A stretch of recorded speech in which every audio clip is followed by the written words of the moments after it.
What's up, everyone? Hope everyone's doing okay. I'm doing fine. Thank you for asking. Uh, my cousin Jessica, she asked me a couple days ago, why don't I do contracting? And I said, fuck no. I don't want to hurt people anymore. I want to help people. And I realized I got to talk my butt off about this subject. So that's what I'm gonna do right now. And so I just want to say I support the military, and I just don't support the mission. In my opinion, from my experiences, the military is just creating a lot of destruction. They're just dropping bombs everywhere, and everywhere. They're just dropping bombs everywhere. That's all we're doing is dropping bombs, destroying everything.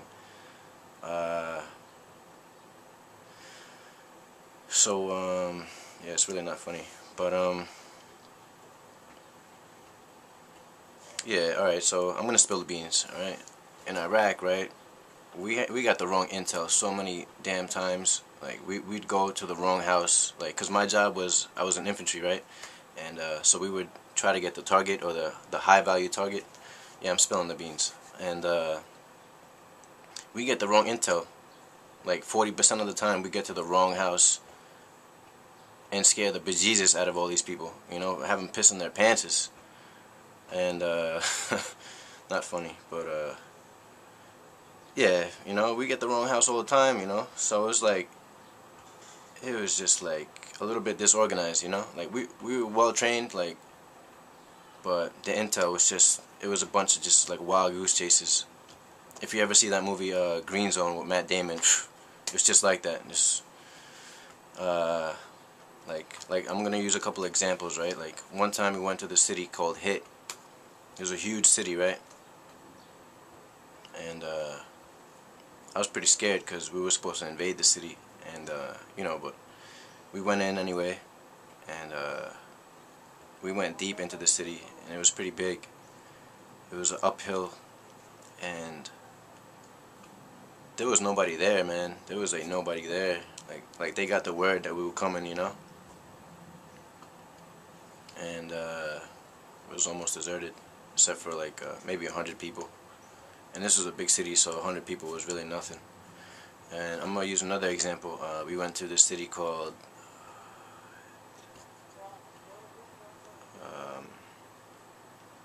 Rawa. Went to a city named Rawa.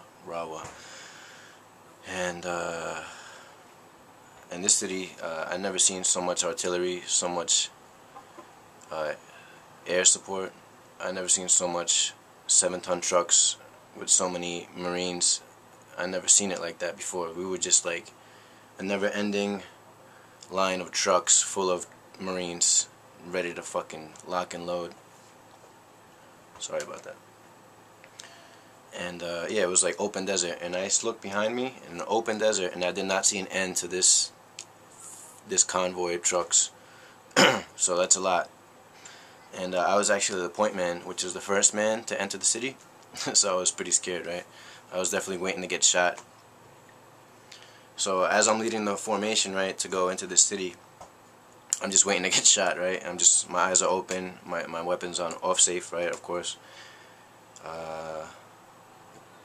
And the city was pretty much deserted. There was no one there. So to have that much air support and to have that many people ready to invade the city when it was deserted, it was kind of weird, right? But I didn't put the pieces together. I guess human consciousness wasn't there yet, especially not in the military. Like, we pretty much brainwashed, like, or programmed to just obey and just obey orders. So we pretty much didn't put the pieces together. So these two cities we went to were deserted. It was like there was someone feeding both sides information.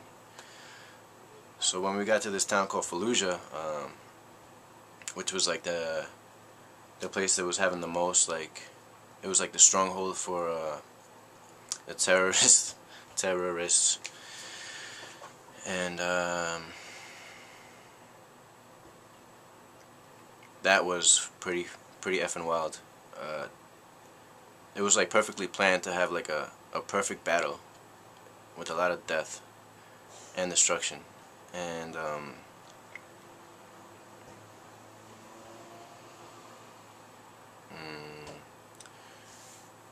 yeah, that was pretty wild. And let's see, what am I trying to say here? Basically, I'm just trying to say that it just seemed pretty funny to me. It was like pretty much like we were pieces on the chessboard. Like we were just being moved around, and I'm talking about both sides, the Iraq and us. Like we were being played. It was more like a war was being made up for the public, and there was just a lot of disorganization. Pretty much like even the lieutenants didn't know what was happening. Like me, you could picture me. I didn't know what was going on. I was just following orders. Like I didn't even care about like killing anybody, you know. I just really wanted to make it out alive, you know. I really wanted to protect my brothers, you know. I was willing to die, and I accepted my death there, and I'm willing to die right now for this peaceful cause. So I can tell you that straight up. So you know, anyone who doesn't agree with me on this either wasn't there or they're just full of anger slash fear, and they're probably misguided. I could be wrong, you know. I highly doubt it though. But I will take that open-mindedness. So you know, it's just a lot of destruction there, man. So I feel like the military should be able to direct their energy and their manpower to maintain peace, you know, to create and rebuild rather than destroy everything, you know, because I mean, honestly, we were dropping bombs on ourselves. Like, we dropped a 400-pound bomb on a building that I was in, you know. It was just a lot of disorganization, a lot of messed up intel, and if you look at it from an outside view, it just, like, you would feel bad for these people. Like, we killing each other, you know, we're just killing each other. So I wrote some things down because, you know, wrong intel, dropping bombs. Oh yeah, this is pretty important right here.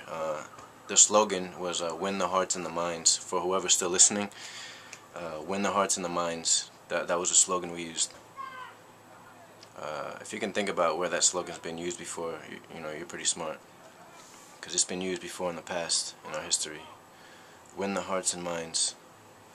You know, you shouldn't have to win the hearts and minds. People should just want to follow you without having to win them over, you know. And if we use you know, an ancient or indigenous word of advice, or the Mayans' word of advice, you know, live from the heart, not the mind, or rather, you know, live from the heart and the mind in unison, kind of. But listen to your heart mostly. Listen to your heart. Honestly, yeah, that's how it goes, you know. Listen to your heart. It's scientifically proven that the heart is way more powerful than the mind, you know. So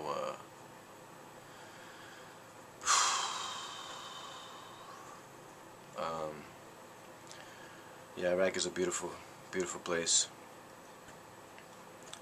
The sand looks like the ocean when you're in the middle of the desert and you hear the wind and you see the blue, and there's nothing to distract you. It's just you.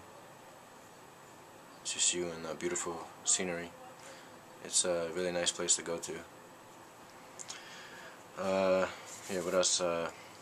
If we could look past the brown skin over there and the beards, you know, and see the person inside, you know, it's similar to an astronaut in a spacesuit. You know, they're not the spacesuit. They're what's inside the spacesuit. I got that from David Icke, but it's very true. And you know, we should just stop letting the TV implant ideas in our head. You know, if it wasn't for the TV, we wouldn't even have this war. Like, that's what pretty much fueled the war, was this TV, you know. So, you know, stop listening to the TV. And yeah, when we were over there, it was pretty much just creating more anger, more hate, you know, because like somebody's cousin would die, somebody's brother would die, somebody's child would die, and that would motivate them to just fight us more, you know. And it's like, you know, even if we do deserve it, which we don't, you know, or they don't deserve it either. I think I think 10 years of bombing or 14 years of bombing them is enough, you know. Let's stop bombing everybody, man. You know what I'm saying? America, let's stop bombing everybody. How about that? Can we do that? And you know, it's pretty much a primitive way of being. Like if you look out on a outside perspective looking in, and you can just imagine, you know, the poor guys in the sandals, you know, running around with no army and no tanks. They're just got the will, you know, to kill themselves over something they believe in, you know, or they've been brainwashed too, you know, they've been programmed too. And if you look at us, the Americans, carrying these freaking 25, 30-pound bags and a 10-pound flak or a 15-pound flak and a damn grenade launcher on your back, and then your M16, and then you got, you know, it's so much stuff you're running around with. It's just chaotic. It's chaotic. But I don't regret it. And I respect all the vets. You know, I really appreciate what you guys have done. If it wasn't for that, you know, I wouldn't be the person I am today, and we would not have learned from history. So I don't have any regrets, but I do feel bad. I do feel bad. I love you guys very much, and I don't know if I should post this, but I might just post it anyway. So I love you guys. Be easy. Peace.